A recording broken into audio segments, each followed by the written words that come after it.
You're back in Florence, but this time, it's the interior of a convent. The air is cool and damp. The walls echo with plainchant. Somewhere nearby, a girl no older than 14 kneels in prayer. Her name is Isabella. She was supposed to be a wife, but her father couldn't pay the dowry. So now she wears wool instead of silk, linen instead of lace. Her hair is cropped, her voice quiet. Her role in the world has changed, but not by her own choice. Florence's dowry economy created a strange contradiction. It transformed the sacred into the economic. The convent, in theory, a place of voluntary withdrawal from the world, became a deposit box for unmarried daughters. By the mid-15th century, approximately 1 in 4 upper-class Florentine girls entered a convent. Not all were unwilling. Some, facing marriage to a man 3 times their age, chose the cloister as the lesser evil.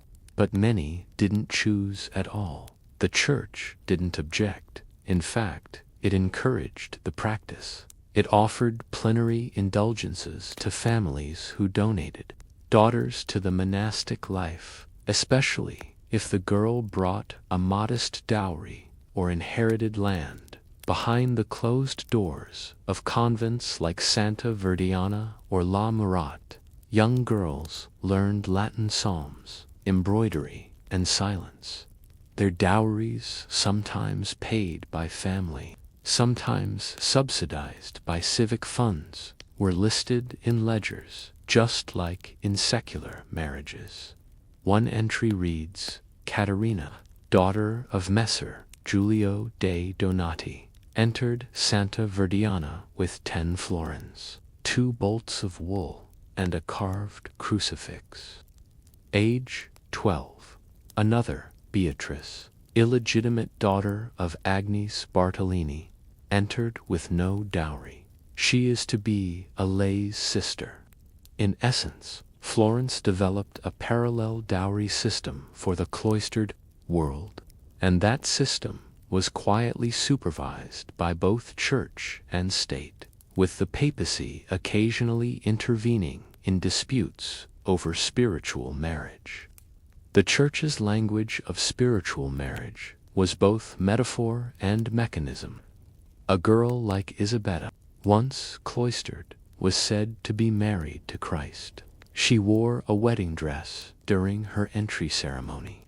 She received a ring from the Mother Superior. A veil was lowered as if over a bride's face, but unlike worldly marriage, there was no union, no consummation, and there was no escape. Canon law permitted voluntary withdrawal from the world, but once vows were taken, leaving the convent was considered apostasy, punishable in some cases by public penance or imprisonment. In many cases, the church took over guardianship of the girl's assets, dowry included.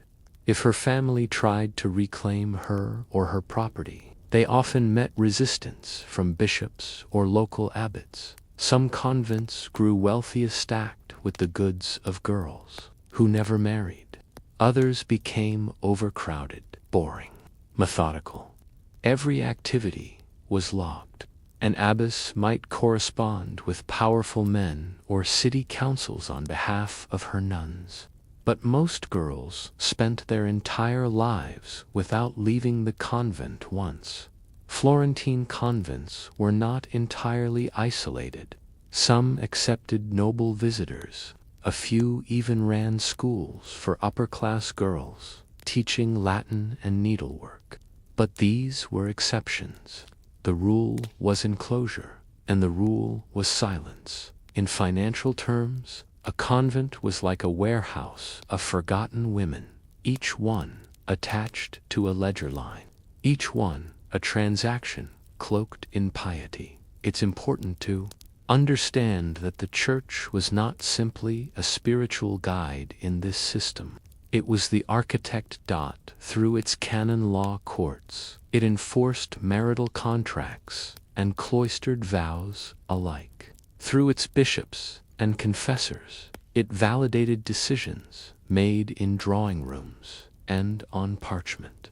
And through its alliances with Florentine elites, it ensured the system remained profitable for everyone but the bride. Take, for example, the case of Lucretia Tornabuoni, mother of Lorenzo de' Medici.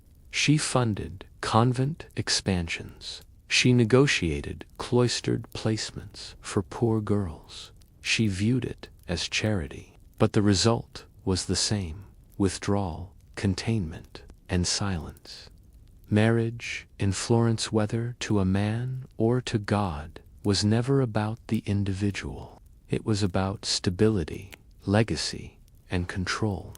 The Church saw itself as guardian of these values, and so it built a system that turned girls into lines on a page and rooms into graves. Still, not all girls accepted their fate.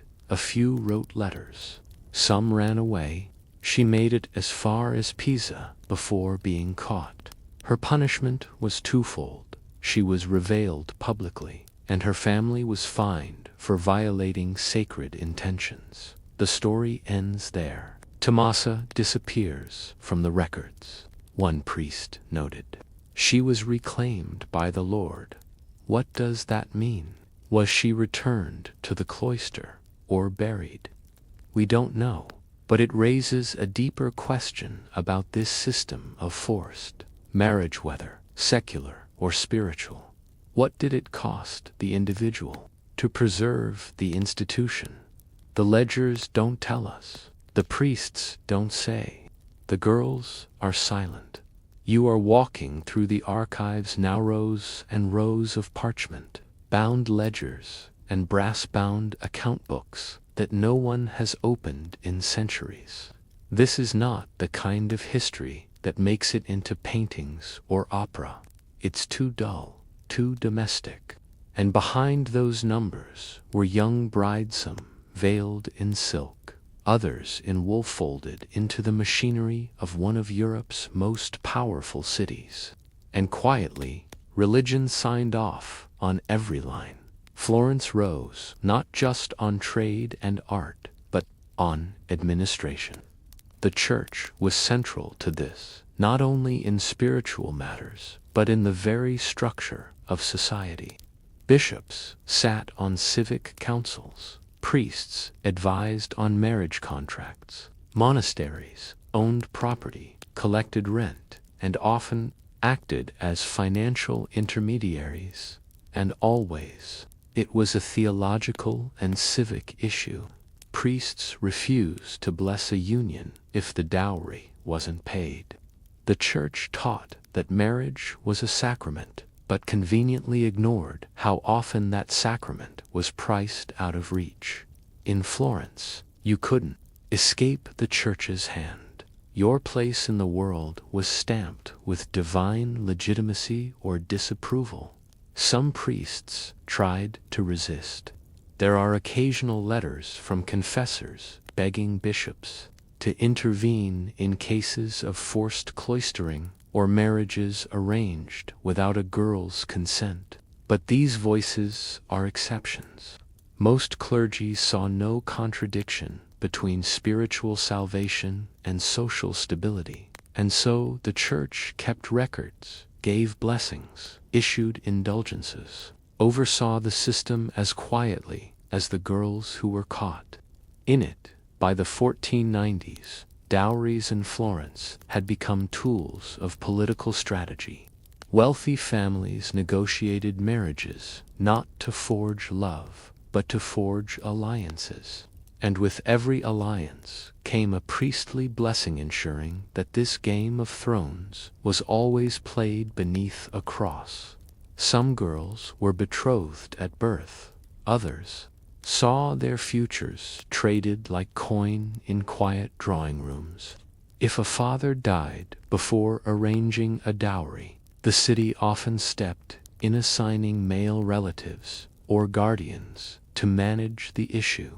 Girls became trust funds with names, even when the Monte del Dodi public dowry fund seemed to help. It was only available to citizens who could invest early. Poorer families were left behind. Their daughters were either cloistered or married off to lower status men, often much older. And throughout this entire system, silence reigned. Not just in the convents, but in the public square. There was no protest movement, no formal resistance. Girls complied because there was no other script to follow. To disobey was not just to shame one's family, was to challenge the entire spiritual order of things. It's worth pausing to consider the wedding day itself. For many young Florentine girls, marriage was a ceremony of disappearance. Before the wedding, they might have roamed the family home, spoken freely with siblings, even visited markets. After marriage, they entered a new homophon with in-laws and became subject to their husband's authority. The church's role was to officiate this transition. Marriage ceremonies were conducted in churches, often in Latin, with the priest acting both as legal witness and spiritual guide. The girl stood silently as the priest read vows. Her consent, though technically required by canon law, was usually assumed. After all, the contract had already been signed. The money had changed hands. If she cried, the priest might reassure her with words from Paul's letters. Wives, submit yourselves unto your own husbands, as unto the Lord. If she was joyful, it was seen as a sign of obedience. Florentine society didn't expect young brides to have opinions. It expected them to fulfill roles. And once again, the church blessed that expectation. For many girls, the story ended quickly. Childbirth was the leading cause of death for young women in Renaissance Florence, with marriages often arranged at ages 13 or 14. A girl might find herself a mother by 15 and dead by 17. When that happened, the dowry stayed with the husband's family, unless explicitly stated otherwise, and it rarely was. The bride's family forfeited the money. The church did not intervene. In fact, widowers often remarried quickly, with new dowries padding the household. The dowry, in this sense, became a kind of vanishing wealth, passed from father to groom, from bride to grave, from silence to ledger. Some families went into debt for generations to marry off their daughters. Others used the church's own fundraising campaigns to crowdsource small dowries for orphaned girls. These campaigns were called Doti di Misericordia, dowries of mercy, and they were often advertised from the pulpit as acts of charity. But again, the girl herself was secondary. She was the recipient of mercy, not the subject of it. If you walk the streets of Florence, you might pass by buildings once used as convents, or homes once owned by dowry fund managers. You might see a cassone in a museum, beautifully painted with wedding scenes, but it won't tell you the weight it once carried. You won't find many statues of the girls who made Florence possible. No portraits, no epics, but their lives mattered. They kept the city running. Their dowries fueled economic networks. Their marriages sealed alliances. Their silence preserved the illusion of holiness and order, and the church. It still keeps the records. In the Vatican archives, in Florence's ecclesiastical repositories, the names of these forgotten girls are stored by the tens of thousands. You won't find romance in their stories, but you will find endurance. Not the kind that wins battles, but the kind that keeps breathing through years of unchosen paths. Their history is not exciting. It won't shake the ground, but it shaped the world quietly, like so many footsteps pressed into stone.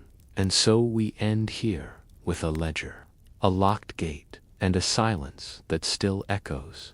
What does it mean to be remembered only by your dowry? And how many women today are still measured in the currency of obedience? You are standing beneath a Romanesque archway in the Rhineland.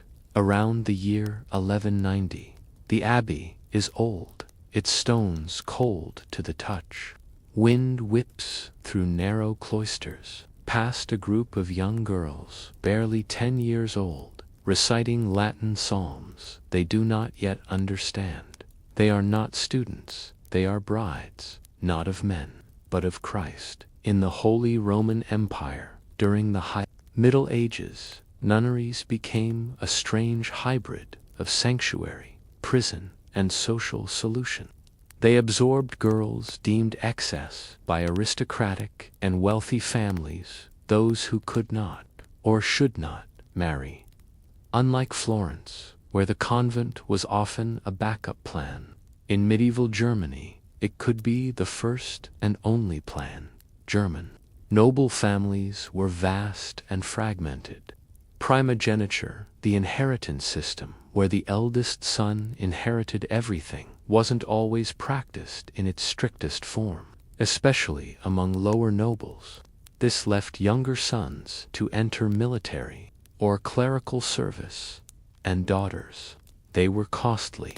Marriage required land or dowries, sometimes both. To preserve estates, noble families often limited how many daughters they married off. The rest were dedicated to the church. These girls were known as oblates or donatae, and from the age of 6 or 7, they were placed under authority. By the age of 12, many took vows. It wasn't just a religious act, it was an economic strategy.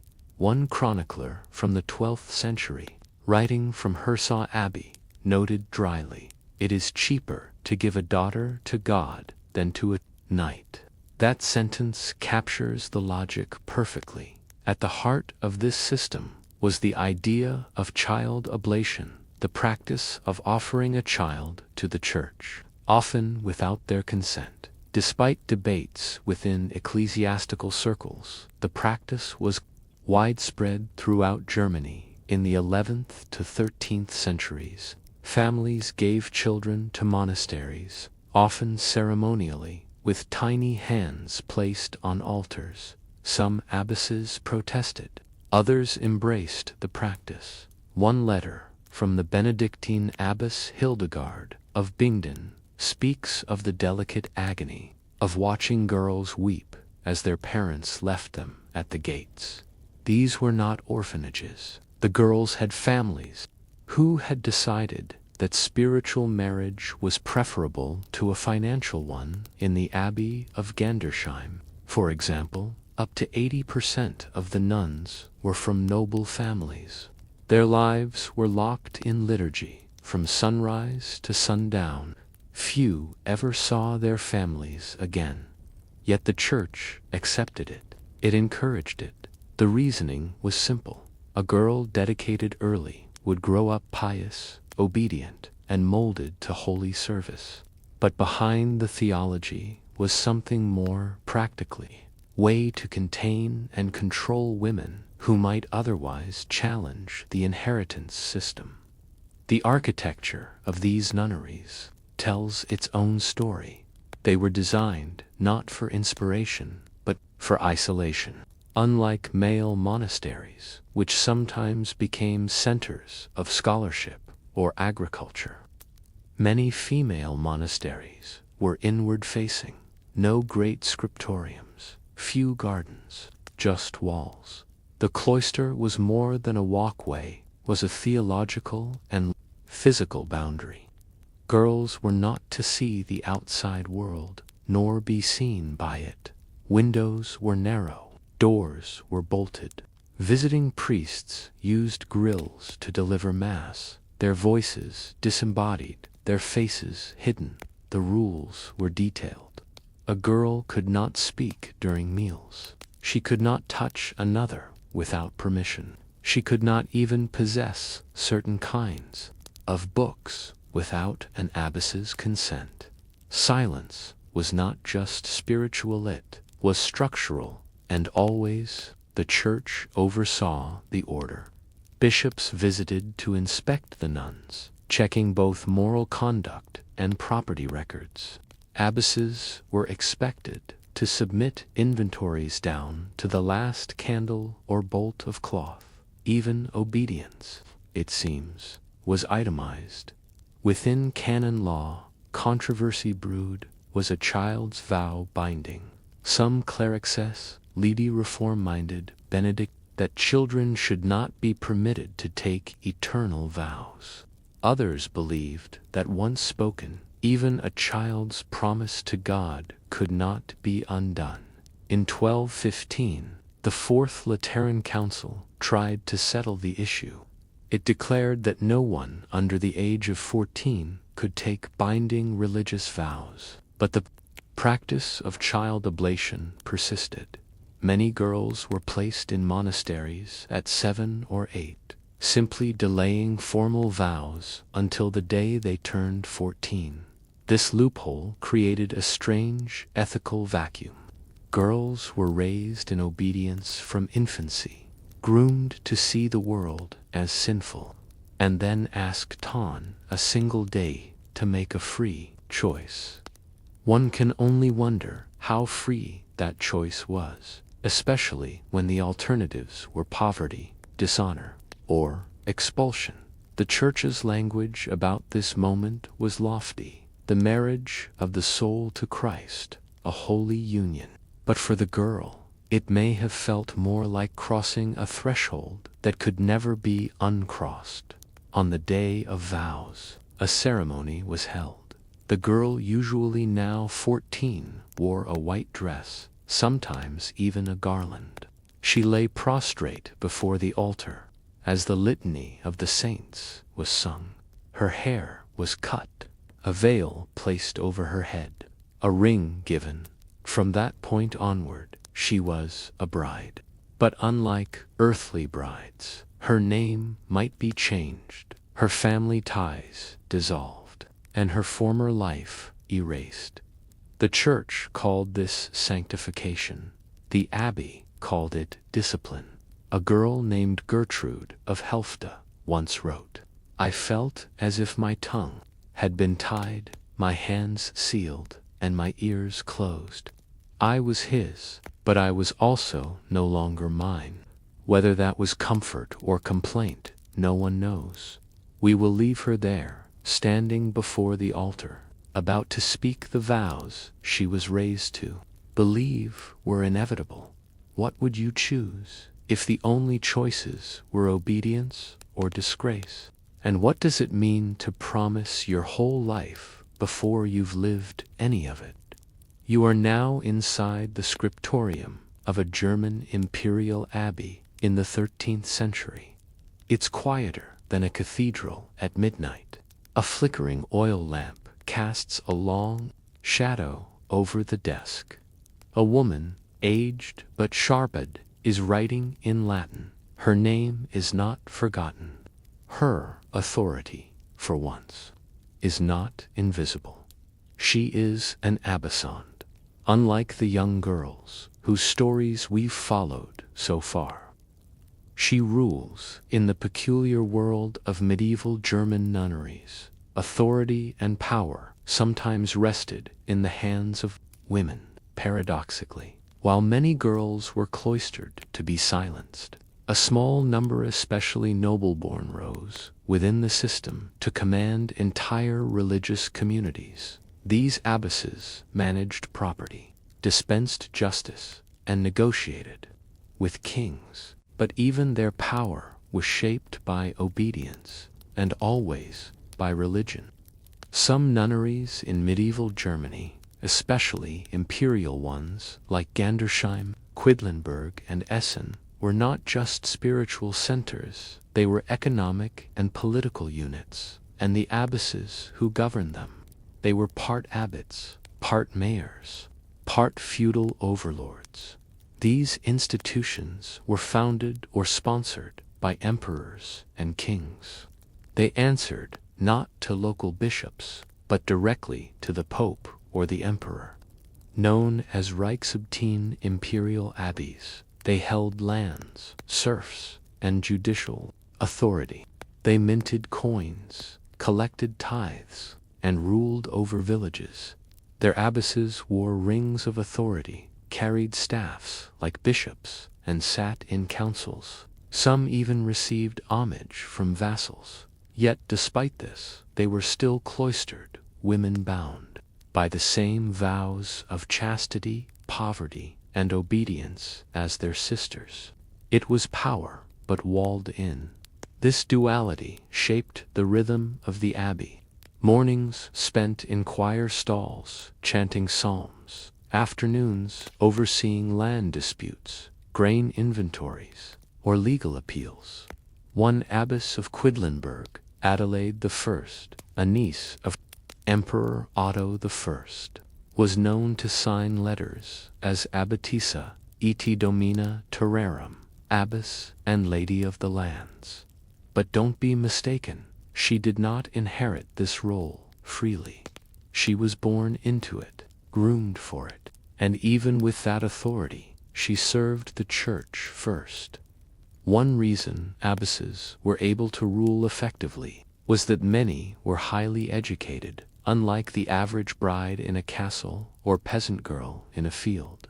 Cloistered women, particularly noble ones, often received advanced instruction. They learned Latin, copied manuscripts, composed music, and wrote letters to bishops and monarchs. The convent became the rare place where a woman might read Augustine, Gregory the Great, or even commentaries on canon law at Gandersheim, Hotsvitha. Of Gandershima, 10th century canoness became Europe's first known female playwright since antiquity. She wrote dramas, saints' lives, and histories. Her writing, preserved in vellum, describes both the holiness and horror of cloistered life. But again, literacy was power, carefully granted. Only some nuns, usually from noble backgrounds, were allowed to copy texts. Others served silently in kitchens or laundry rooms, never touching a book. The cloister was not egalitarian. It was a mirror of the world outside, stratified, controlled, and organized by obedience. Though cloistered, these abbeys did not exist in isolation from secular politics. Emperors placed daughters and nieces in convents, not just to avoid dowries, but to wield influence. An abbess loyal to an emperor could serve as his agent in a contested region. A prioress with noble blood could sway local lords or suppress a rebellion through soft diplomacy at times. The abbey itself functioned like a miniature court. Feasts were held on saints' days. Nobles visited. Legal disputes were mediated in the abbey halls. And sometimes power struggles broke out between rival factions, just as they would in any royal court. Abbesses wrote to Rome. They lobbied for exemption from episcopal control. They negotiated land deals with dukes, and yet they still lived in cells, slept on straw, confessed their sins, obeyed a rule. This was the paradox of female religious life in medieval Germany, constrained and empowered at once. Holy and political, silent but strategic.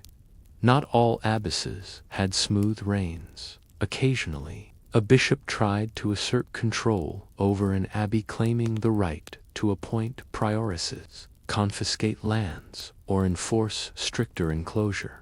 These conflicts sometimes erupted into legal battles, heard by papal legates or imperial judges. In rare cases, the abbess might be removed or even excommunicated. More often, though, compromise prevailed. The Church understood the value of cloistered women who kept regions stable. They also feared scandalous finances or discipline came under scrutiny. Internal challenges arose as well. Ambitious nuns might contest elections. Factions formed along family or political lines. There are records of abbey chapters lasting days, even weeks. Heated debates over who would become the next spiritual and feudal matron. One election at Quedlinburg in the late 13th century was so divisive that the Pope had to intervene. His final choice, a 12-year-old girl of noble blood, instructed by wisdom far beyond her years. According to the decree, it's unlikely she had a say, though officially enclosed. Abbesses and select nuns maintained correspondence with the world beyond the walls. They wrote to bishops, cardinals, even kings. These letters, hundreds of them, offer glimpses into a world of careful negotiation. They speak of grain prices, lost manuscripts, broken promises, and requests for military protection. A letter from the Abbess of Niedermunster to the Duke of Bavaria reads, "Our fields remain until due to unrest. We ask your grace for 6 good men and 20 oxen, that our sisters might not hunger in the coming winter." It's not a sermon, it's survival. Another letter, sent to a papal legate, reads, "We remind your reverence that the lands given to our house in 1102 are ours by right, and that no bishop, no matter how pious, may lay claim without sin." These were not passive women. They were administrators in habits, political agents with crucifixes, but still they operated within the cage of religious expectation. They could argue, they could manage, but they could not leave. And so we find ourselves at a strange crossroad. Women locked away for being women, but rising to power because of it. What does it mean to lead when you are never allowed to leave? And how many thrones are still hidden behind walls of silence? A cold wind snakes down the stone corridors of a Benedictine convent in Swabia. Somewhere inside, a woman is dying. She is not a noble, but her record is precise. Her death will be noted in the Liber Vitae, the Book of Life. A single line. Sister Gisela, daughter of Gottfried of Ulm, passed from this life in the 43rd year of her vows. No epitaph, no eulogy, no mention of her labor, her prayers, her pain, or her joy, but her life mattered. In medieval Germany, most cloistered women disappeared from history. They left no descendants, they owned no property, they signed no laws. And yet their lives helped sustain not only the Church, but the very infrastructure of the Holy Roman Empire. This final section explores the legacy of these women, not through drama, but through burial records, stone crosses, and centuries of spiritual paperwork. Unlike queens or noble wives, nuns did not receive grand funerals. There were no processions, no poetry, no gilded tombs, except for a rare few abbesses. Most nuns were buried in the abbey yard, or within the cloister walk beneath a simple stone. Their names were scratched into lead sheets or carved onto sandstone. Occasionally, the stone included a date, more rarely, a verse.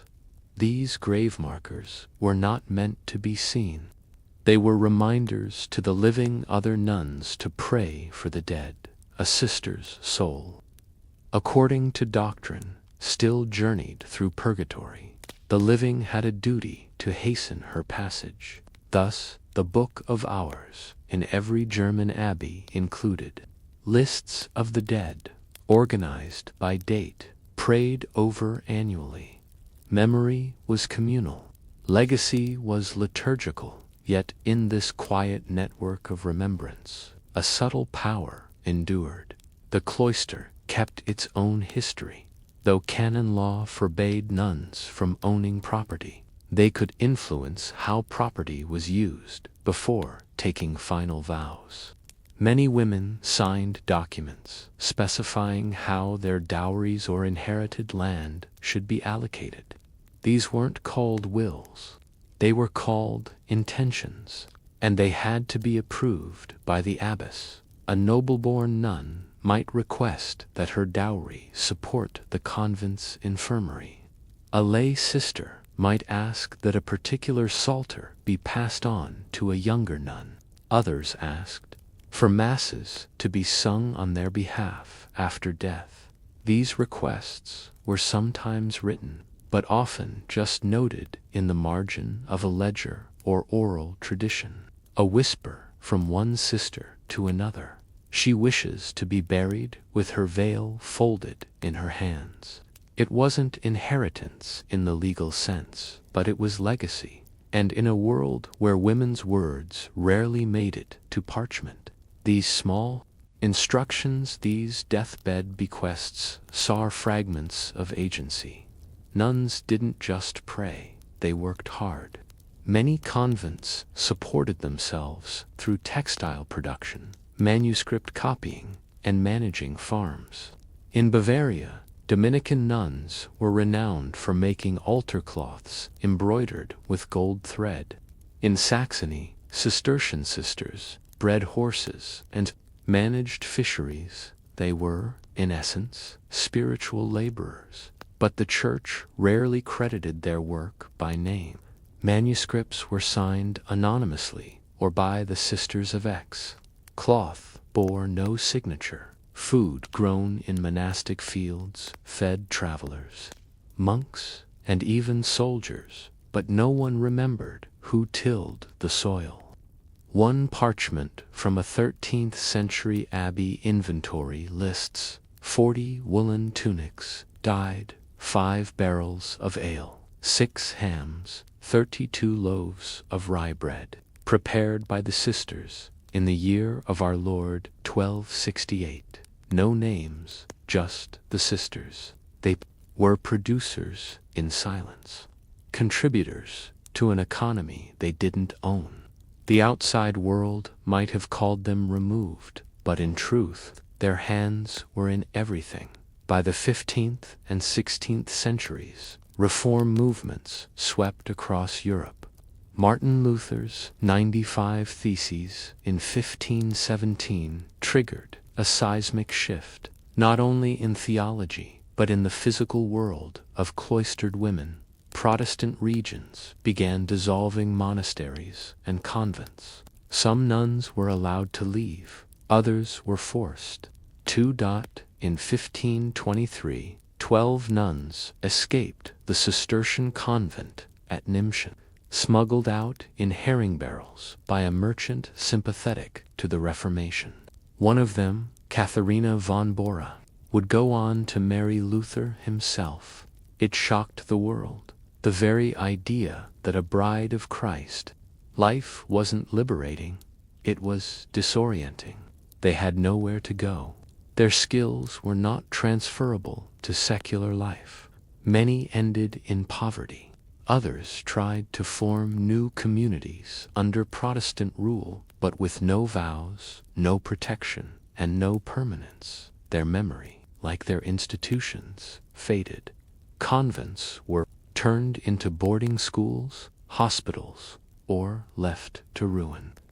Grave markers were lost. Names were erased.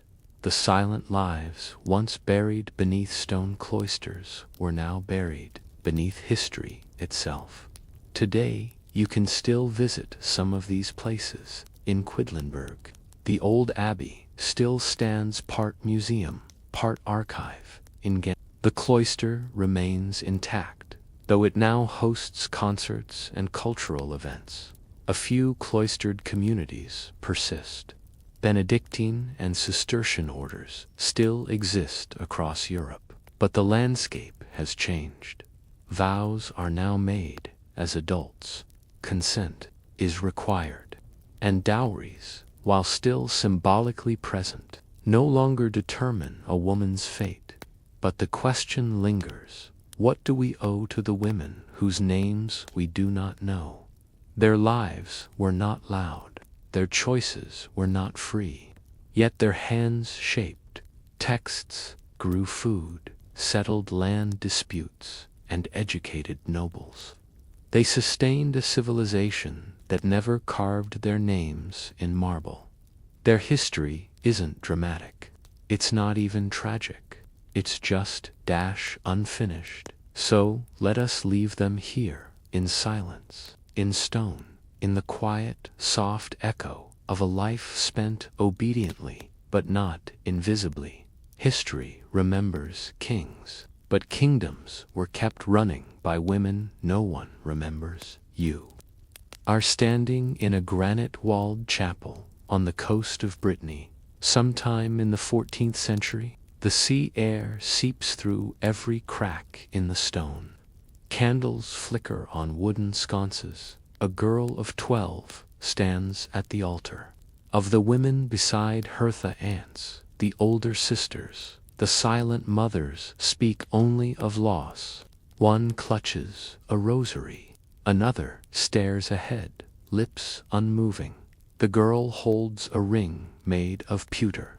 These were rarely celebrated. They were endured. In medieval Britannia, rugged and semi-autonomous duchy, often caught between French and English rule, the church's hand weighed heavily on marriage practices. It was both guardian and gatekeeper. It offered legitimacy, sanctity, and control, but it also permitted, sometimes encouraged, the union of girls far too young to understand what required, but in practice it was assumed or coerced. The priest might ask the question, the girl might nod, but the terms were already settled. In noble households, daughters were married off as early as possible to cement alliances, secure dowries, or settle land disputes.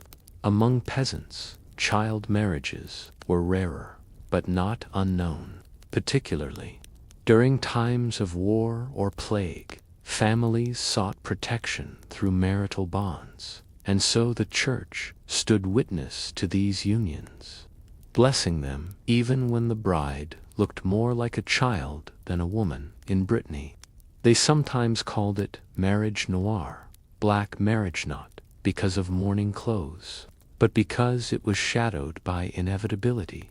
Everyone knew what was coming. Brittany's coastal communities had long traditions of fatalism, shaped by famine, war, and the sea. The idea that a girl's life was not her own was rarely questioned. She was born into a cycle: daughter, bride, mother, if she lived long enough, but often she didn't. Records from ecclesiastical courts in Nantes, Quimper, and Rennes reveal that mortality among child brides was disturbingly high. Many died in childbirth before the age of 15. Others succumbed to infections, malnutrition, or the psychological effects of isolation and abuse. Yet the system persisted. Why? Because the church viewed marriage as a stabilizing force. It prevented sin. It created order. And in a region where civil authority was often weak or contested, the church's blessing gave marriages legal standing. To question the practice was to question God's order, so priests kept officiating, fathers kept arranging, and girls kept disappearing into homes, into childbirth, into graves. One rural priest wrote in 1372, "I wed her to keep her safe, yet the Lord took her swiftly. May she rest in holy obedience." The phrase was common: holy obedience, not love, not consent, they became, but along the coast, particularly in the villages of Finester, weddings for child brides had the tone of funerals. Girls were dressed in somber hues. Female relatives. The groom might not even attend the procession. He waited at the altar or at the family house. There was no feast, just bread, soup, and silence. Some scholars suggest this practice symbolized the bride's death to her family, a spiritual rebirth into a new household. Others believe it reflected the community's unease with the practice itself, a cultural flinch that could not speak its name. In certain parishes, the bride would wear a thin veil of black lace, not white. It wasn't mourning, per se. It wasn't celebration either. In the registers of ecclesiastical costume kept in the gaze of men, the church made the rules, and the church reinforced the shame. It's tempting to view this through a modern lens, to assume that child marriage was universally seen as wrong, even then. But within the theological framework of the time, it made sense. Marriage was a sacrament better entered young than not at all. Virginity was valuable, but temporary best secured through marriage. Consent was spiritual and could be given by guardians if the girl was considered too young or unformed. Inheritance and legitimacy were legal nightmares, simplified everything. The church believed that regulating marriage prevented greater evils: fornication, incest, illegitimacy, and social instability.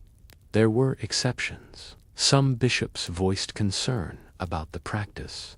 A council in Tours in 1360 advised clergy to discourage the marriage of children below the age of reason, but it was a weak suggestion.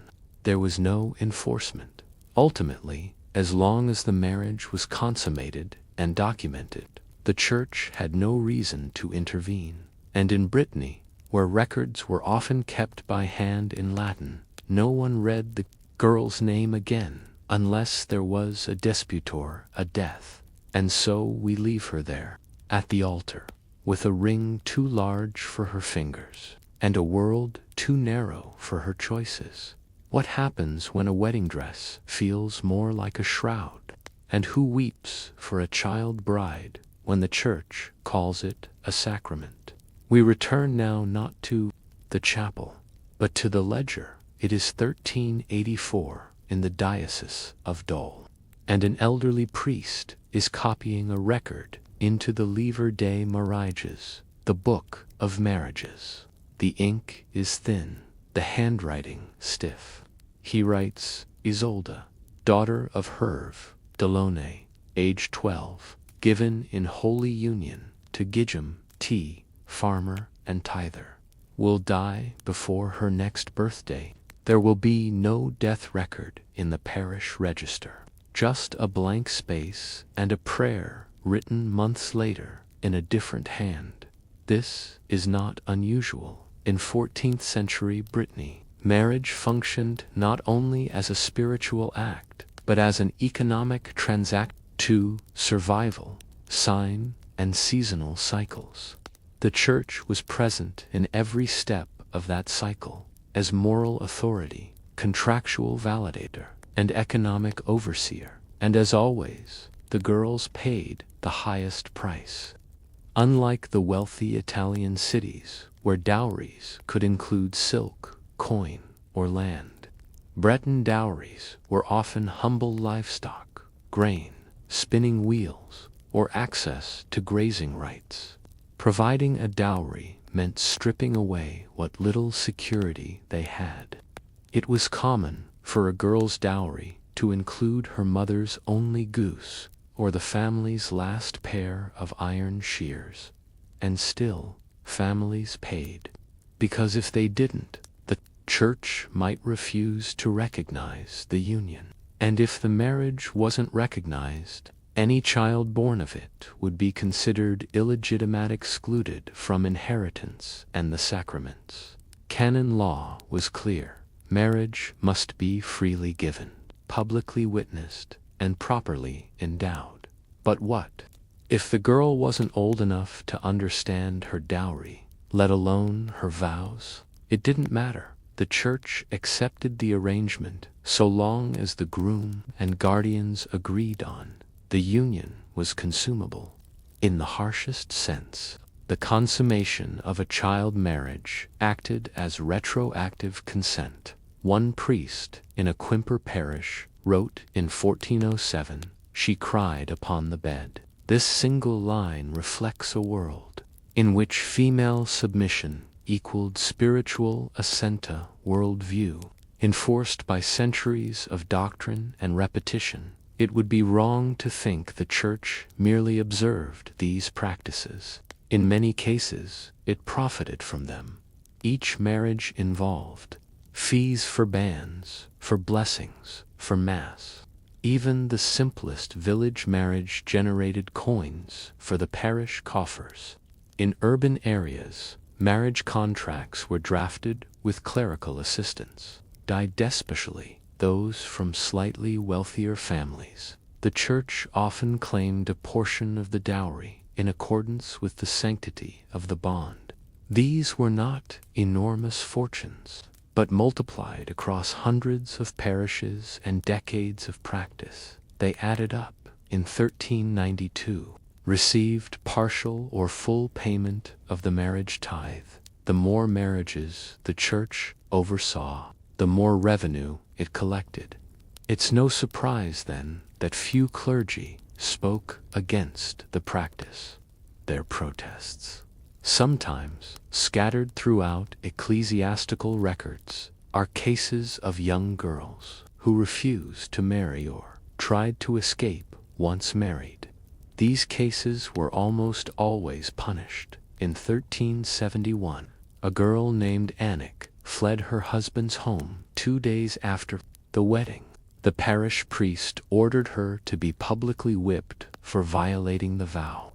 In Esif Eling, Margot of Leon refused to speak during the ceremony. Her uncle struck her. The priest proceeded anyway.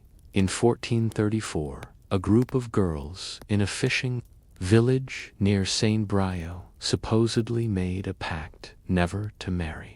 A priest denounced them as heretics. One was sent to a convent. The others disappeared from the record. The problem was not the lack of awareness. People knew that child marriage was dangerous. Even priests, in private, wrote of the wasted wombs and brides turned to bones. The problem was the lack of alternatives. If a girl did not marry, there were no legal categories for female independence. Widowhood offered some autonomy, but to become a widow, one had to first become a bride. Marriage then became a spiritual necessity and a societal trap, and the church, wrapped in its own justifications, failed to offer a door out. Religion saturated the marriage process, both in formality and folklore. Girls were taught to pray to Saint Catherine of Alexandria.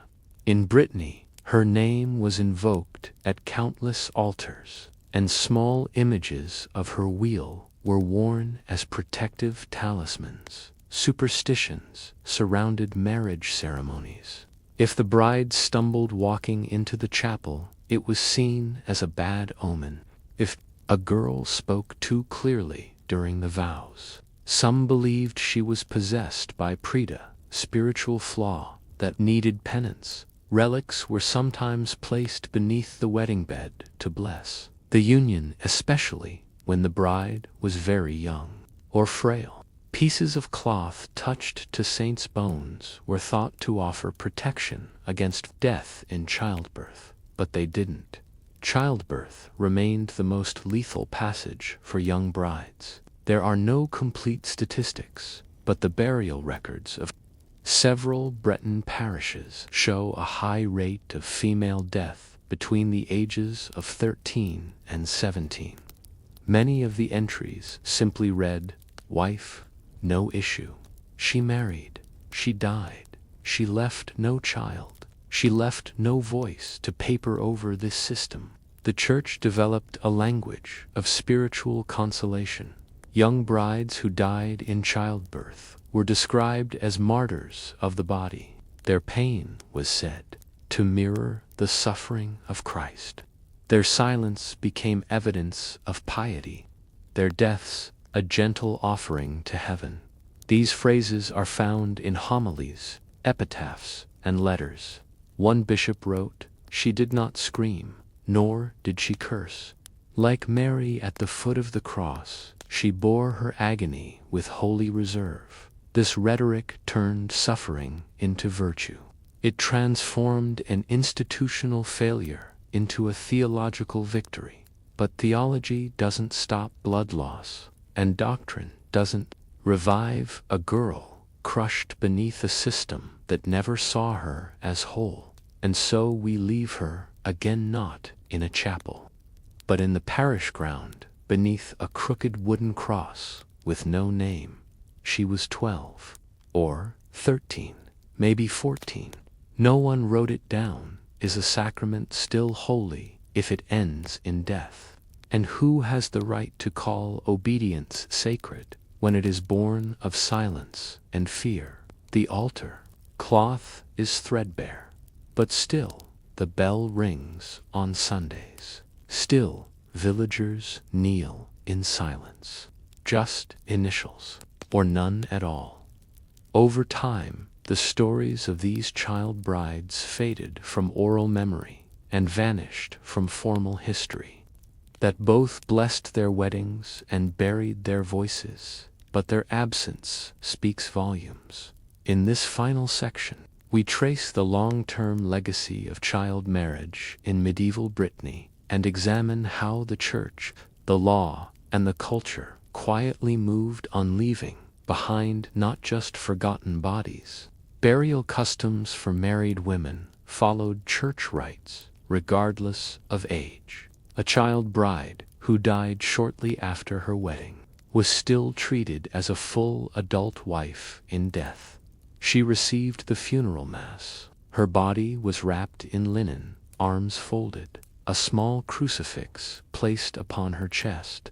Sometimes, if she had conceived before dying, a tiny carved token of the Virgin and Child was slipped into her shroud. But she was rarely buried with her own family. Once married, she belonged to her husband's household even in death. Her remains were placed in the family crypt or churchyard plot of her husband's line. In legal terms, her dowry had transferred her, not just in life, but eternally. She became anything behind. No letters, no wills, just a notation in a death register, often written by a different priest than the one who performed her wedding.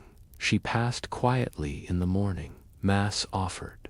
Then, nothing more, no cause of death, no mention of tears, just a line between two others.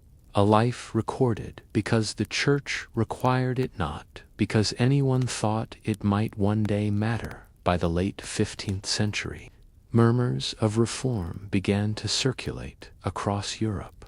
Some bishops grew uneasy about child marriage, not for moral reasons, but because of inheritance disputes and invalid vows. A 1491 synod in Tours discussed the confusion of consent among the immature and called for regional guidelines. In 1517, Martin Luther's writings challenged many sacraments, but he, too, acknowledged the need to reassess the marriage of children, especially under coercion. But change came slowly. It wasn't until 1563, at the Council of Trent, that the Catholic Church formally required that marriages be performed before a priest and witnesses, with both parties of age and consenting. Even then, the minimum age was still 12 for girls. In practice, local customs continued to allow child marriage, especially in rural areas, like sacrament was valid if consummated, parental consent carried. Moral weight, female obedience was equated with spiritual purity. The idea that marriage might also require maturity, safety, or autonomy did not yet enter doctrine, and so, even as reform swept the liturgy and shook the papacy, royal decrees slowly imposed age minimums and secular oversight over marriage, especially in matters of inheritance and land. In 1556, King Henry II issued an edict forbidding clandestine marriages. Later ordinances required that minors under 25 obtain parental approval. But Brittany, culturally distinct and geographically remote, lagged behind. It remained tied to its parish traditions and ecclesiastical authority, particularly in poor regions. In the coastal communes, records from as late as the 1680s still show girls aged 12 or 13 entering marriage, especially to older widowers or small landowners. The church still blessed these unions. Priests still recorded the names. And if the girls died still, no cause was listed. In 1693, a bishop of Rennes wrote in frustration, "It grieves me that our Lord's house is seen not as refuge, but as root. The girls come small and frightened, but they leave, none too often." His letter was private. No reforms followed, and slowly the memory of these girls faded. They were replaced in history by queens, saints, and revolutions, by louder stories, by wars and kings and heroic men. No monument was raised to them. No mass movement mourned them. They became part of the invisible scaffolding of Europe, the nameless girls who held its walls in place. For a time, with their bodies. Today, you can still find their names if you look carefully. They live in microfilm reels, in diocesan archives, in hand-copied marriage books, in the edge notes of dead priests who never imagined anyone would read their work again. But their stories are mostly absent from popular history because child marriage doesn't fit the romance of medieval weddings.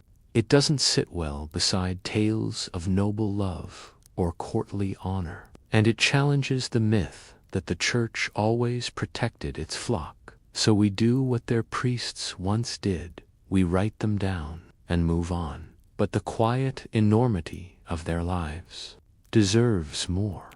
They were not symbols. They were children made brides. Their deaths were not tragedies. They were consequences. Their weddings were not beginnings. They were endings written in Latin and sealed with wax. It is tempting to ask, what would they have become if left unwed? Poets, midwives, matriarchs, rebels. We'll never know, but perhaps the better question is, what did the church become by wedding girls who could not speak for themselves? It became something holy, yes, but also something complicit, an institution built not just on scripture, but on silence. So now, we leave her finally not in the chapel, nor the ledger, nor the ground, but in memory. She was married before she could read. She died before she could choose, and she was buried before anyone asked if holiness should ever require obedience without understanding. She is not history's footnote. She is its foundation, its early morning in 15th century Venice. The sun hasn't yet cleared the rooftops, but the Grand Canal is already busy, gondoliers calling to one another, porters unloading goods, bells from San Marco echoing across the lagoon. You walk along a narrow quay, past shops selling glass, fabrics, spices, But there's another shop quieter, but wealthier. Inside, men inspect cedarwood carvings, polish silver leaf, and haggle over prices. These are Cassinide dowry chests, ornate, heavy, and painted with care. They are less furniture than financial declarations. Each one tells a story, not of love, but of value, of a girl's virtue, locked inside cedar and scripture. This is Venice's most lucrative open secret, a market where female futures are bought, sold, and varnished all under the sanction of church and state, and at its center is a chest. A Cassinide wasn't just a wedding gift. It was the most visible symbol of a woman's dowry, a fusion of decoration, devotion, and documentation.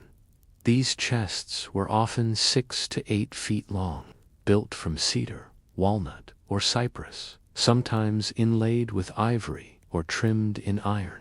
On the outside, they featured paintings, biblical scenes, ancient myths, or episodes from romance literature. Inside, however, was the core: linens, silver, gowns, coins, contracts for wealthy families.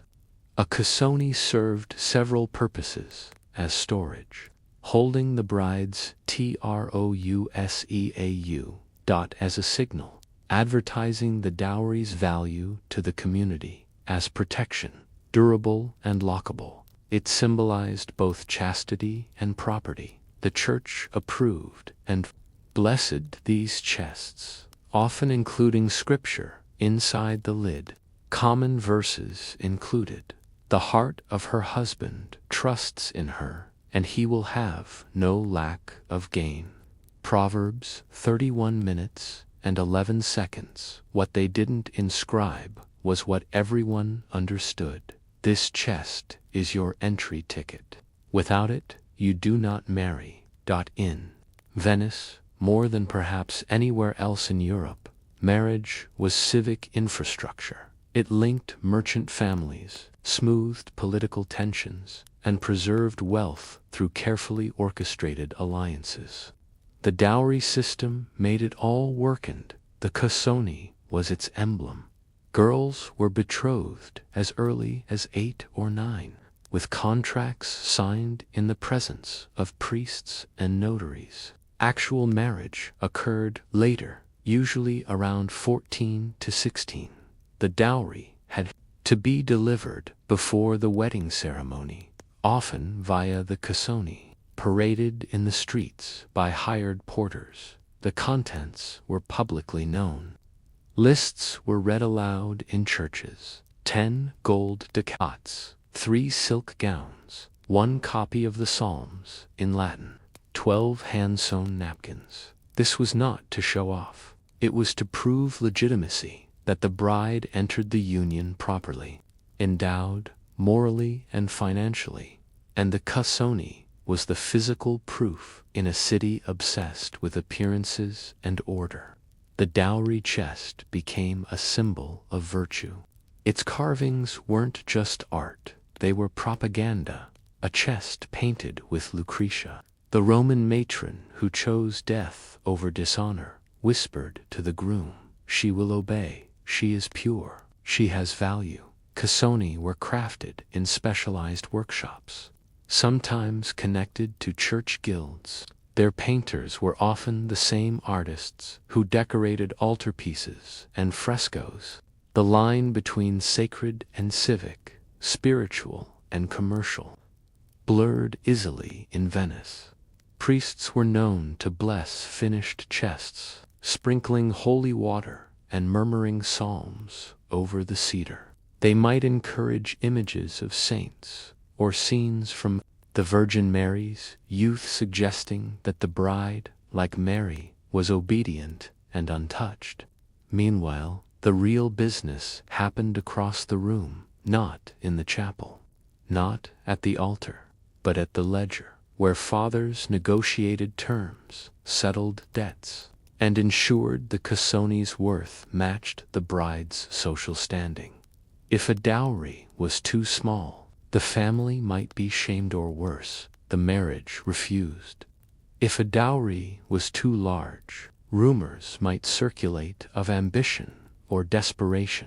Venetian society prized moderation, but measured everything. One nobleman's diary from 1472 reads, Lucia's Cassoni is too large. Her father hopes to climb by her marriage. She will be a wife, but never a wife in peace. Even here, a girl's worth could be resented not because it was low, but because it aspired too high. There was something deeply unsettling about the transactional clarity of Venetian marriages. The Cassoni made it visible. The girl stood beside it during the wedding ceremony. She did not speak. She did not present the chest. Others did that for her, her father, her brothers, her dowry guardian. She simply stood. Later, the Cassoni was paraded to her new home. Neighbors watched. Notes were taken. If the chest looked humble, gossip would follow. If it looked ostentatious, envy would brew. In a city where marriage was destiny, the Cassoni was both the lock and the key. No dowry, no husband, no husband, no place, no place, no safety. The Church, for its part, never questioned this logic. It endorsed it. In homilies, priests referred to the dowry chest as a container of virtue, a symbol of the inner chastity of the bride. It was praised as the Ark of the house, echoing the Ark of the Covenant. But what happened if the girl inside did not match the chest's promise?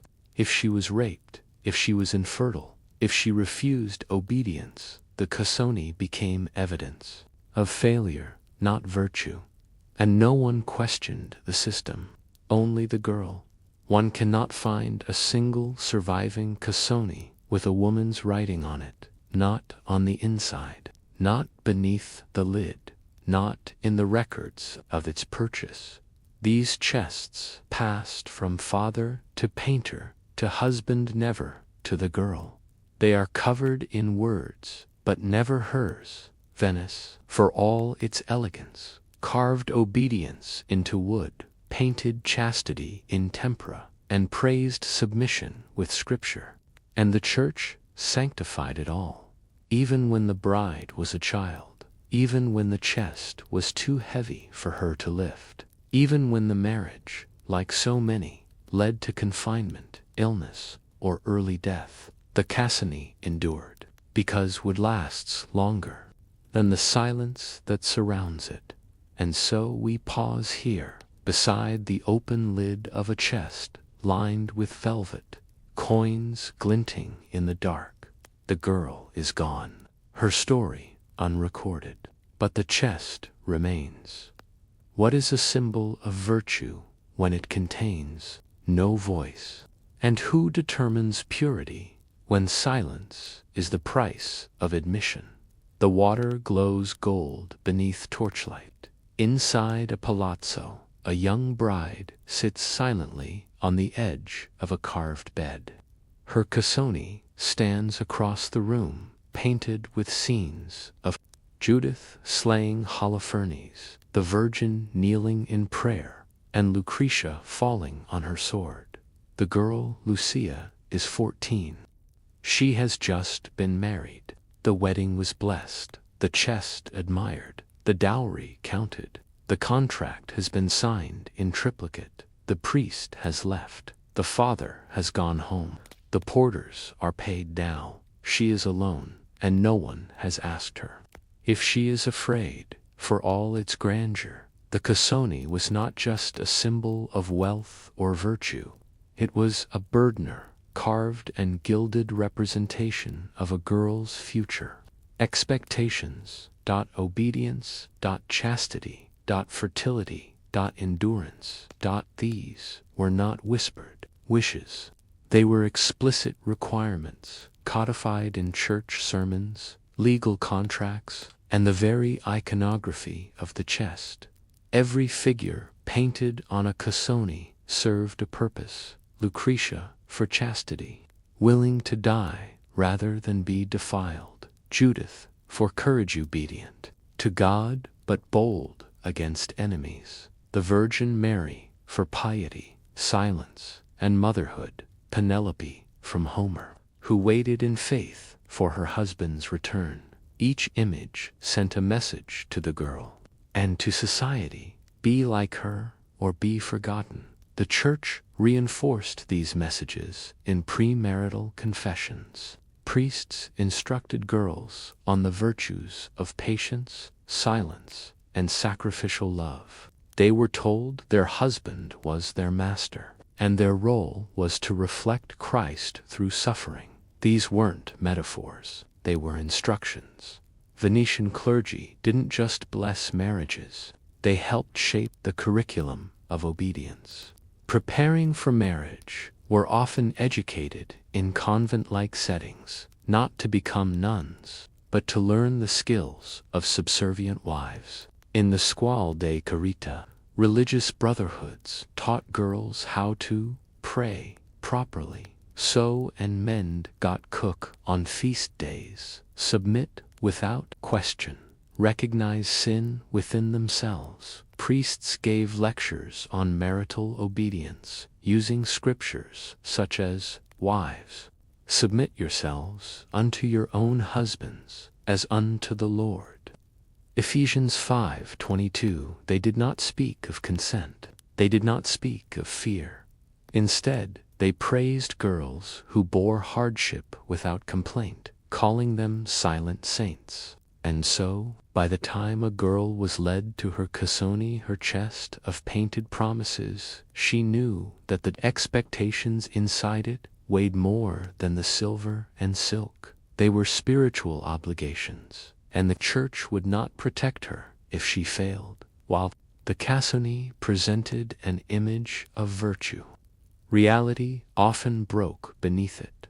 If a bride was not obedient, the husband could petition for annulment or separation, particularly if he claimed her dowry had been. The priest might investigate her womanly health. If she was caught reading poetry or speaking assertively, she might be accused of pride. If she confided in another woman, rumors could stain her reputation. If she resisted consummation, it was viewed as spiritual disobedience. In such cases, the cassone became evidence of false virtue. One legal case from 1489 describes a merchant who sued his wife's family, claiming the chest bore Lucretia, but she bore a tongue of poison. He was referring to her wit. She was confined to a convent for moral correction. Her cassone, meanwhile, was returned to her family with damages claimed for breach of expectation. The Church did not intervene claims so long as they upheld Christian order. In rare cases, if a girl survived her husband, especially if she was childless, she might reclaim her dowry. This was permitted under certain interpretations of Venetian law, and often involved retrieving the cassone and its remaining contents. Some women even used their cassone to enter religious life, transforming the trappings of marriage into tokens of monastic rebirth. The Church encouraged widows to cloister, considering them spiritually elevated. Their cassone were often donated to convents used to store relics, vestments, or scripture. This was seen as redemption through renunciation. Yet even then, the woman's voice was rarely recorded, but never the contents of her mind, her fears, her regrets. A woodworker might sign the base. A painter might be credited for the lid.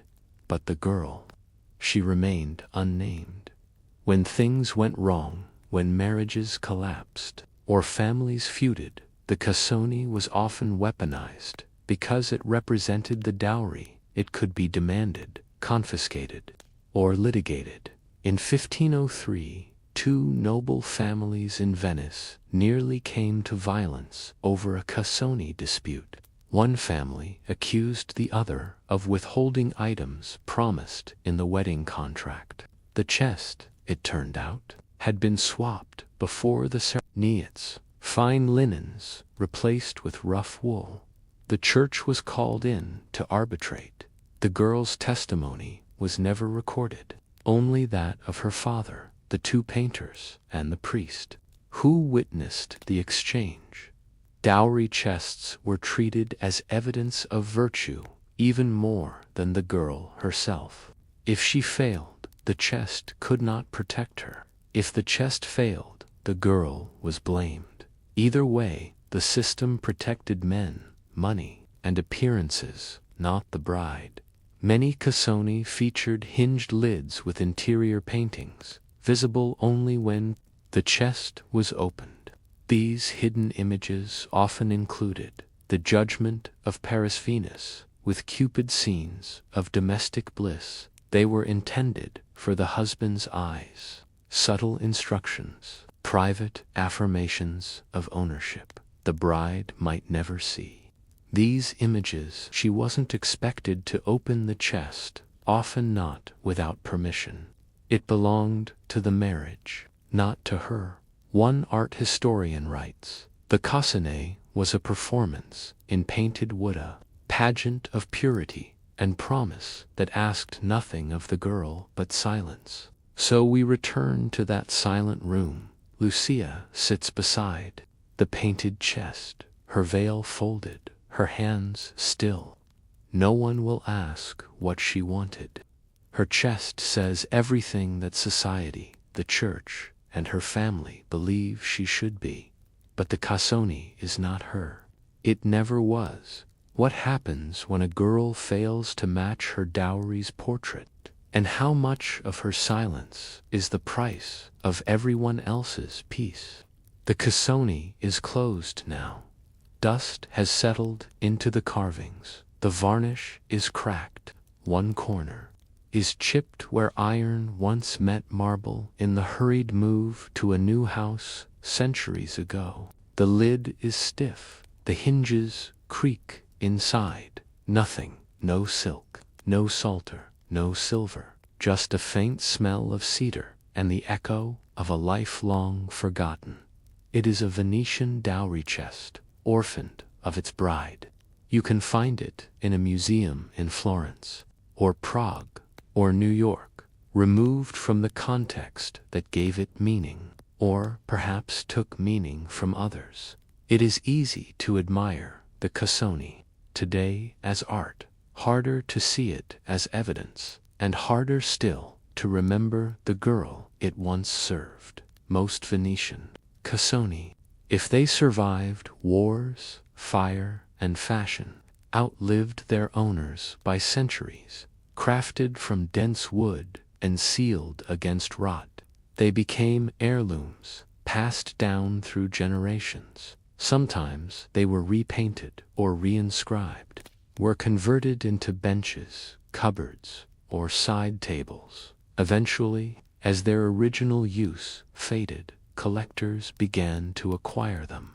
In the 19th century, when European aristocrats and American industrialists sought authentic medieval objects, Cassoni were prized for their aesthetic value.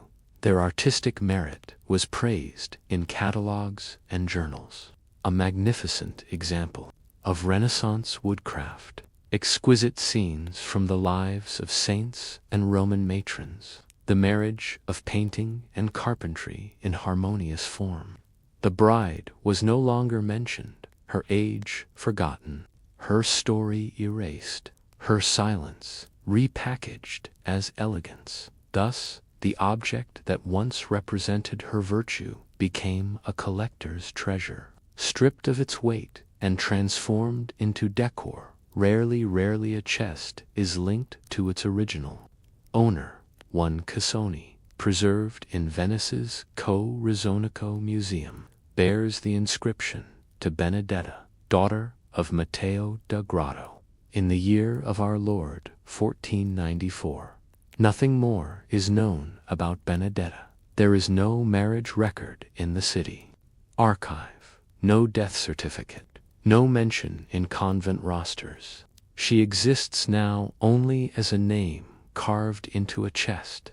The rest of her life swallowed by sea and time. Her Cassoni, however, is valued at 80,000 euros. It is cleaned regularly, photographed for auction catalogs, praised for its iconographic fidelity, and yet it was made to serve her. That reversal tells a larger story of how the church, the state, and society sanctified objects, not people, of how the tools of containment were preserved, while the women they contained were not. The Cassoni was meant to guard a girl's virtue, but it offered no protection against marital rape, death in childbirth, social humiliation, legal abandonment, isolation. In a husband's house, it could not speak for her. It could not save her. In fact, it often became a trap-a-box that symbolized purity, and thus justified any punishment if the bride failed to live up to it. If her husband beat her, she was told to pray harder. If she miscarried, she was told it was God's judgment. If she ran, she was sent to a convent with her Cassoni following like a silent accuser. The church rarely intervened. As long as the marriage was sacramental and consummated, the woman's suffering was spiritually acceptable part of her journey toward salvation. Modern scholars study Cassoni as masterpieces of Renaissance art, and they are technically. Their panels were painted by the same hands that adorned chapels. Sandro Botticelli and Domenico Ghirlandaio both worked on Cassoni commissions. Some depicted weddings, others parables of chastity and sacrifice. But what's absent from the art is telling. There are no images of girls refusing marriage, husbands twice their age, priests enforcing doctrine, mothers weeping at the wedding procession, brides who died without ever becoming women. Instead, we see ideals, joyful unions, saints smiling in resignation, allegories of virtue defeating vice. The Cassoni is a canvas of control, beautiful, yes, but built to contain. It reminds us not of what was, but of what was required to be believed. By the 18th century, the use of Cassoni had waned. New fashions, Enlightenment values, and changing views on marriage rendered them old-fashioned. But the Church never renounced the system that had created them. There was no apology for centuries of child marriage, no reevaluation of how obedience was enforced, no reckoning with the way sacred doctrine had been used to bind girls to lives they never chose. Instead, the chests were allowed to fade into the category of heritage divorced from the rituals they once enabled. And the girls?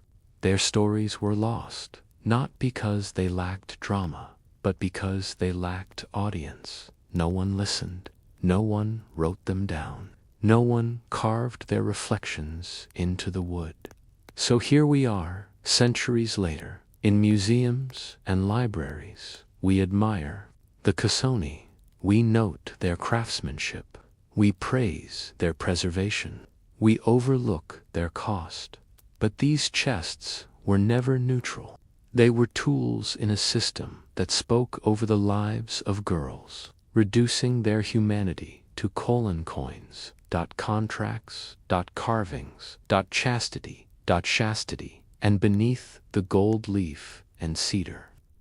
We can still ask, what would the bride have painted if she were the artist? What story would the Cassoni tell if it spoke in her voice? So let us close the lid, not to forget her, but to acknowledge what was taken, her voice, her choice, her name, her version of the story, and let the next time we admire a dowry chest, we ask not what it contains, but who it erased. You are standing in the Palace of Placentia, Greenwich, in the year 1514. The halls are gilded, the banners freshly embroidered with English lions. Servants move swiftly beneath tapestries of saints and kings. Courtiers speak in hushed Latin and French. And at the center of it all stands a girl. She is Mary Tudor, younger sister of King Henry VIII, and she is marrying a man old enough to be her grandfather. Mary is 18. Her husband-to-be, King Louis XII of France, is 52. But this is not a story of romance. This is a story of diplomacy, doctrine, and obedience to papal willa, life traded between kingdoms like a treaty, and a wedding performed beneath the heavy shadow of canon law. This is not just marriage. It is sacrament as strategy, and the bride a pawn dressed in pearls.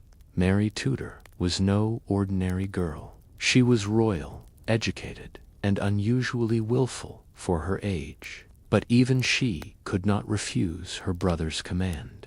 Her marriage to King Louis XII was a diplomatic solution to a European crisis. England, emerging from decades of instability, needed recognition. France, aging and without a male heir, needed an alliance to secure peace with Rome and counter Habsburg power. The marriage would solidify England's peace with France, bolster Henry VIII's position in European politics, secure papal favor for both crowns. But none of that concerned Mary. Her private letters rare, but preserve a drivel, a mixture of resignation and bitterness. In one, she wrote to her confidant, "I must be content to marry where I am commanded, though my heart lies elsewhere."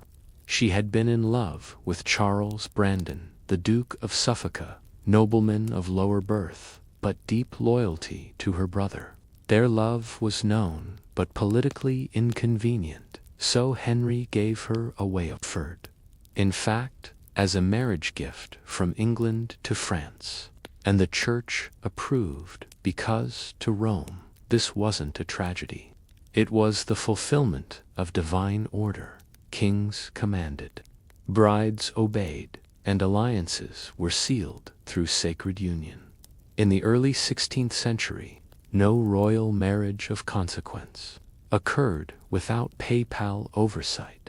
Pope Leo X of the Medici line endorsed the union of Mary and Louis as a marital balm to Christendom, a phrase that, while flowery, masked the true mechanism of power, control through sacraments. Canon law dictated a valid marriage must be consensual, public, and consummated. Royal marriages required dispensation if the parties were closely related or of unequal status.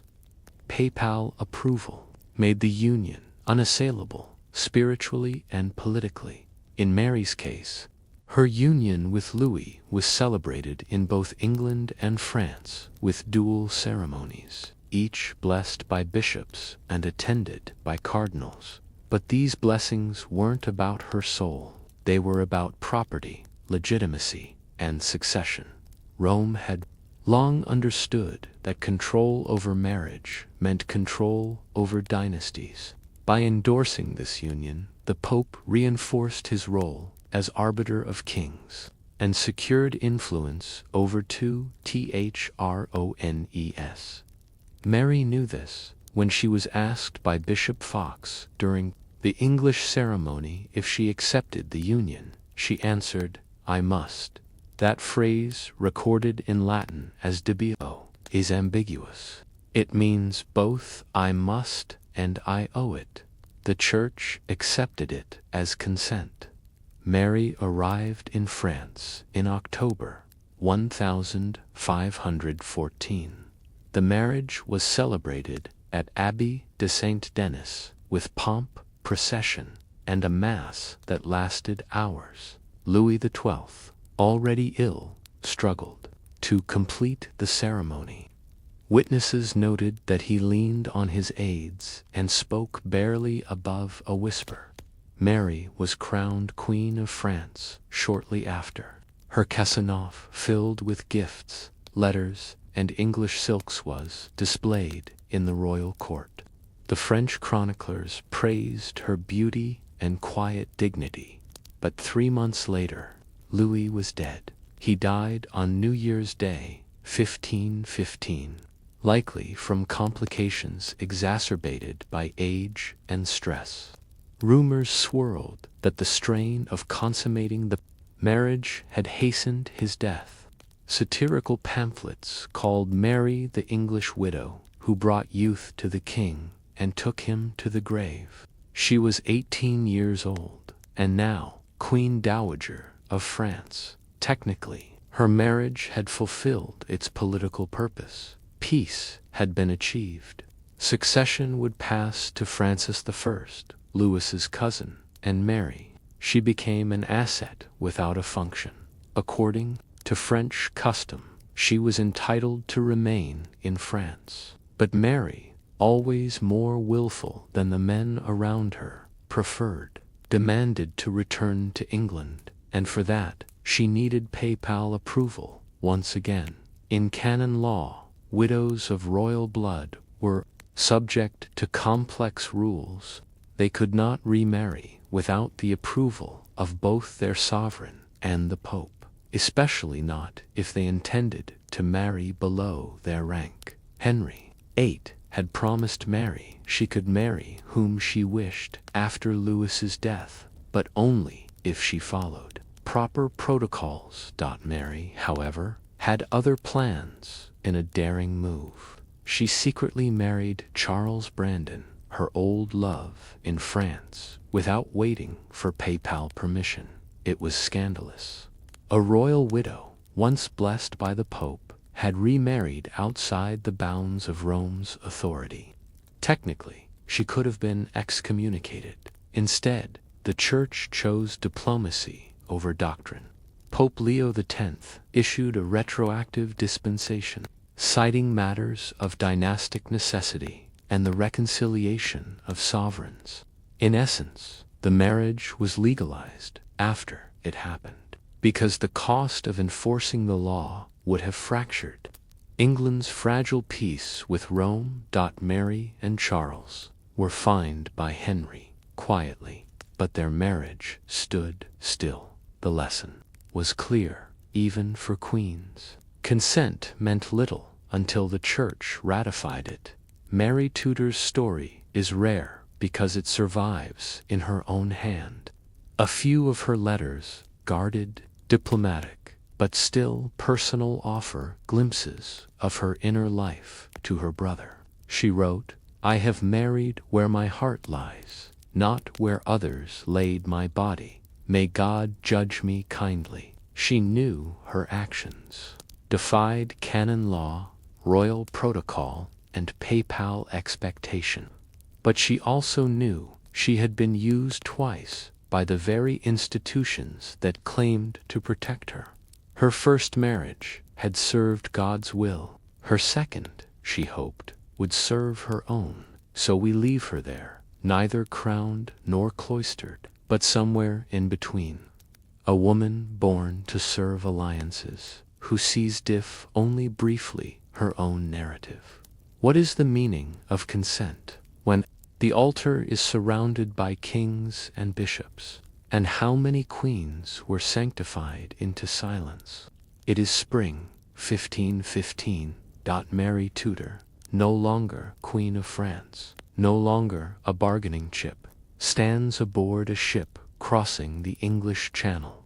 The air is cold, the sea gray. Her second husband, Charles Brandon, Duke of Suffolk, stands beside her, nervous, alert, and very much aware they may be sailing into disgrace. Behind them lies the lavish but brief French courtship of 3 months.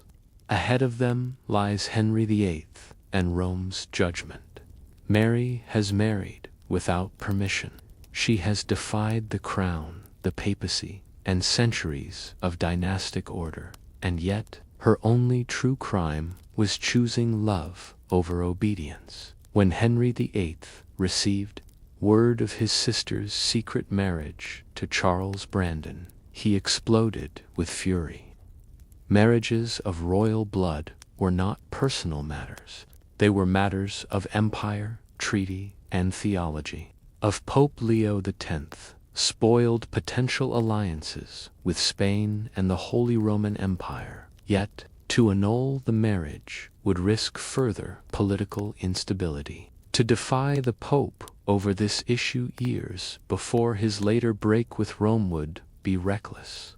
Instead, he chose reputation management. He summoned Mary and Brandon to court. They came humbly, bearing gifts, apologies, and a plea for mercy. Henry imposed a massive fine, £24,000, an astronomical sum to be paid in annual installments. The Church, meanwhile, issued a retroactive dispensation, likely after Henry made suitable gestures of loyalty and monetary gifts to the Curia. It was politics as penance. Mary and Charles were spared, but the message was clear. Love without permission was treason in all but name. The Church did not excommunicate Mary. It did not reprimand her publicly. It did not revoke the sacrament of her second marriage. Instead, it did what it had always done when power was involved. It adjusted. Canon law was flexible when applied to kings. And when faced with the embarrassment of a queen acting independently, the Church chose to rewrite the story. The revised narrative became, Mary had fulfilled her duty by marrying Louis. His death had freed her. Her marriage to Brandon was hasty, but valid. The Pope's approval ensured the sanctity of the second union. Thus, the rebellion became a restoration. Not as a queen, but as a noblewoman in quiet exile. She and Charles Brandon were kept on the periphery of Henry's court. Their political influence diminished, their wealth strained by the imposed fine, their social standing uncertain. Mary bore 4 children, 3 of whom survived infancy.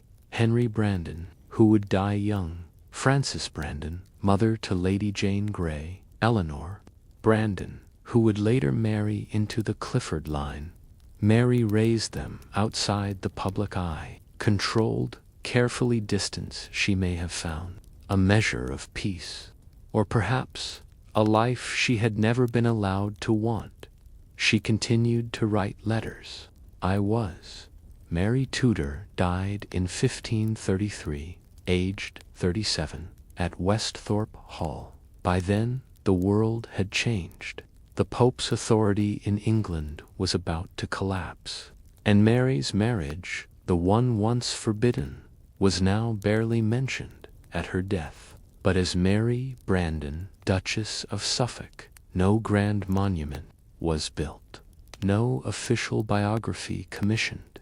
The crown she once wore had long passed to others, and the Church that had once monitored her womb and her vows offered only silence in return. Mary's marriage to Louis XII is often romanticized. Today's the tale of a beautiful young woman sacrificing for her country. Her marriage to Charles Brandon is remembered as a love story, but both frames are incomplete. Mary's story is not one of passion versus duty. Her first marriage was arranged without her consent, was sanctioned by the Pope, served political ends above. What mattered was appearance, treaty, and sacrament. Mary's rare defiance shows that even queens had no voice unless they were willing to risk everything: reputation, wealth, legitimacy, for a sliver of self-determination. Mary's daughter, Frances Brandon, would raise Lady Jane Grey. the 9 Days Queen of England. Jane, too, would be used as a political tool. Jane, too, would be married without consent. Jane, too, would be sacrificed for a religious order that claimed to act in God's name. The thread from Mary to Jane is not just blood, it is pattern, a pattern of obedience enforced by men investments, a pattern of women married into corners, praised in sermons, forgotten in councils, a pattern the church helped create and never questioned. So we leave Mary, not in a palace nor a chapel, but in the quiet garden of a Suffolk estate, where the crown is gone, the cassone is closed, and the papal seal has long since faded. She is remembered as the Tudor rebel, the Queen Dowager, the first royal to marry for love. But perhaps she should be remembered for something deeper. She was a child queen, given in service to men who never asked if she believed in the vows they made. Her speak, it is the spring of 1533. Mary Tudor is dying. Westhorpe Hall is still and quiet. The court has not gathered. No choir sings. The physicians have no new remedies. Her husband, Charles Brandon, is away. Spectacle, no royal crowd, no fanfare, no papal blessing. She was once Queen of France, sister to the most powerful monarch in England, and married to a duke by scandal. And yet her final days are recorded in barely a paragraph of Tudor annals. She died with almost no power left, but with one enduring burden: she had been remembered wrongly. Mary was buried at Bury St. Edmund's Abbey, a monastic site of prestige and royal associations. Her funeral, while respectful, was not the grand affair reserved for a queen. Her title, gone, was Princess of England. She had fallen through disobedience, from sacred marriage to social ambiguity, though she had acted with courage.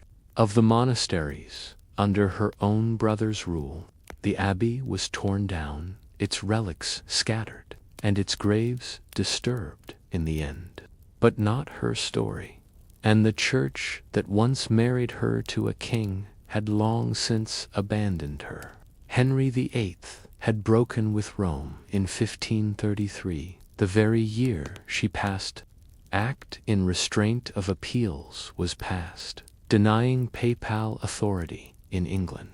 That same year, Henry secretly married Anne Boleyn and declared his union with Catherine of Aragon invalid. What this meant for Mary was bitterly ironic. Her own first marriage to Louis XII had been wholly sanctioned by Rome, declared a sacrament, and used to cement ties with the Vatican. Her second marriage, made without approval, had nearly ruined her. But now, all marriages would be under Henry's rule, the king as pope, Rome dethroned. The very system that had once governed every aspect of Mary's future was collapsing. Too late to save her. No cleric came to defend her memory. No papal legate mourned her death. No sermon was preached about her suffering. In the eyes of church history, she was a deviation. Incompletely. French chroniclers described her as La Reine Belle, the beautiful queen. English courtiers remembered her as impetuous, proud, and costly. Protestant reformers ignored her, focusing instead on Anne Boleyn. Catholic historians remembered her as fallen. But who was she? She was a child, married to a dying king, a teenager, widowed and isolated, a woman brave enough to defy church and crown for love, a mother to Francis Brandon, a grandmother to Lady Jane Grey. Her descendants would suffer far worse fates. Jane, executed at 17. Francis, politically ruined, but it began with Mary, and the precedent she set. that royal women might choose for themselves, if only once. While history often frames royal marriages as strategic, it rarely discusses the emotional devastation imposed by canon law. The Church believed itself to be protector of morality, but in marriage, it often served as enforcer of oppressionists for girls of noble or royal birth. In Mary's case, the Church blessed her first wedding. Despite her protests, it rejected her second, until pressured politically. It remained silent when her voice vanished from public life. Her spiritual life private and sincere remains undocumented. Whether she continued to pray to the Virgin, whether she confessed regret, whether she asked for forgiveness or demanded it, none of this is preserved. What remains is a sense of betrayal by a church that spoke of love but trafficked in obedience, by a brother who wielded her life like a diplomatic scroll, by a God whose voice was always interpreted by men in robes. Mary's story did not end with her. Her granddaughter, Lady Jane Grey, would be named queen by political fiat, only to be deposed and executed 9 days later. Jane's death, like Mary's marriage, was the result of religious power games. But while Jane is remembered as a martyr, Mary is remembered, if at all, as the stubborn girl who married beneath her station. Why? Because obedience, when revoked by women, is often recast as disgrace, no matter how justified. Mary's true legacy is not in her title, or in the short-lived peace between England and France, or in her lineage. It is in the uncomfortable truth she leaves behind, that sacraments can be sanctified without consent, that church law in the hands of politics becomes a cage, that a girl can be given to a king and still disappear. You can visit Westhorpe Park today. There is little left of the estate where Mary lived her last years. Her tomb, rebuilt in a modest church, is often overlooked. But her life shaped the century that followed. Her defiance challenged the limits of clerical power. Her marriage tested the Pope's authority. Her daughter and granddaughter would inherit the pattern. Her brother's paranoia would reshape Christianity in England. She didn't write theology. She didn't break laws. She didn't lead armies. She just said yes when she was told. And later, when she finally said no, it was almost too late, so we leave her here. Not with a crown, not with a Cassoni, but with a question. What does it cost to be remembered only for the marriages you were forced to make? And how many queens were sanctified only after they were silenced? You are standing beneath the high vaults of a stone church in 14th century Serbia. Candles drip wax onto icon-covered walls. A choir sings the liturgy of St. John Chrysostom in Old Church Slavonic. The incense is thick, the air heavy with centuries of prayer, and beside the altar, behind a curtain, kneels a girl. She is 13 years old. She wears a white linen robe embroidered with crosses. Her head is uncovered. Her hands are bound in a cord of red thread. She is not about to be married. She is about to be given to God. In Orthodox Christian lands, stretching from the Balkans to the Russian steppes, young girls were offered to monasteries as spiritual brides, not as a rejection of marriage, but as a replacement for it. It was not an act of rebellion. It was an act of holy economy. This is the forgotten world of Orthodox girl consecration, a system where families tithed their daughters, and the Church wrapped it in liturgy, law, and mysticism.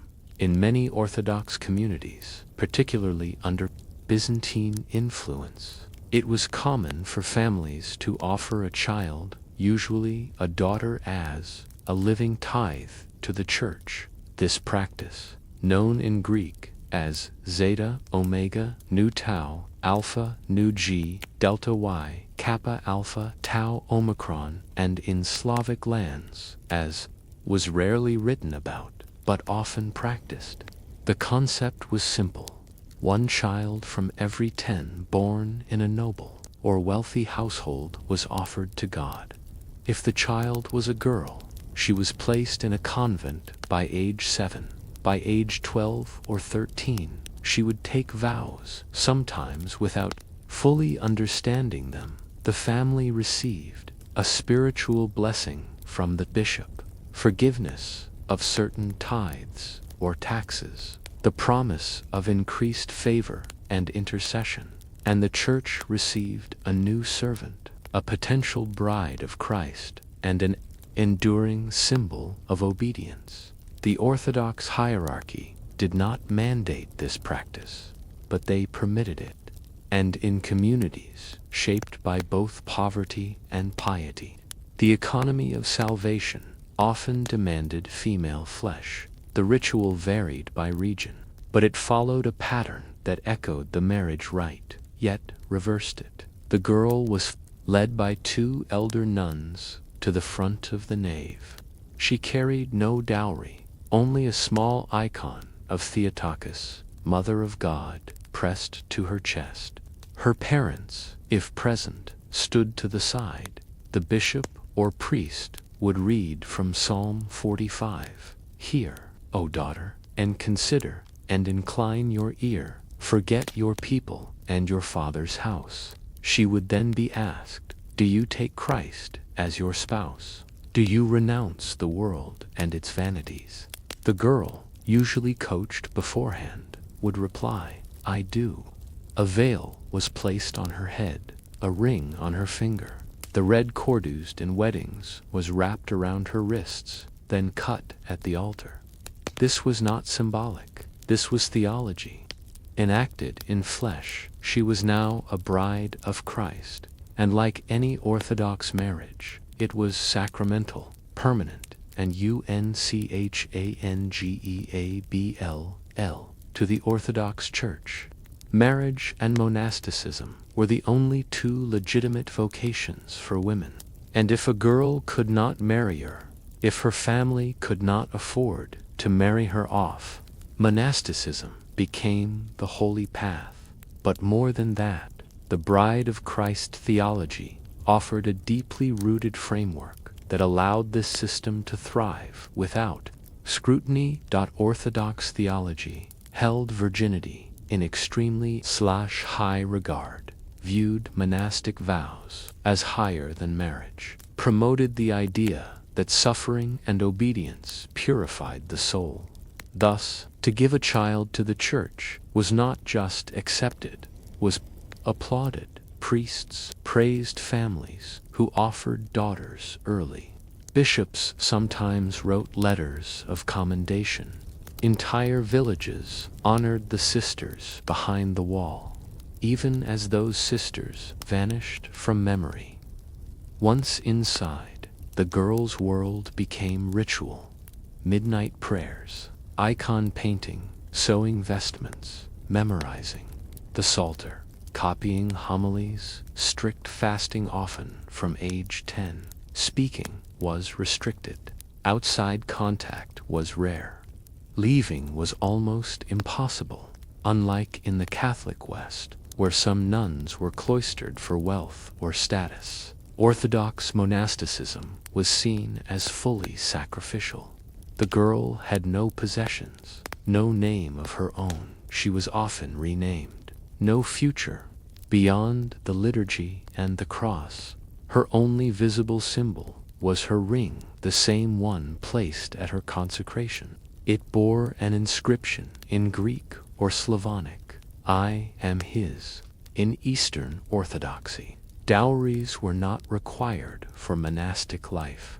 This made the cloister a convenient solution for families with too many daughters, too little land, or political alliances. that required pruning in some cases. Noble families used the church as a holding pen for inconvenient girls, those born with disabilities, those conceived in scandal, or those who simply couldn't be matched.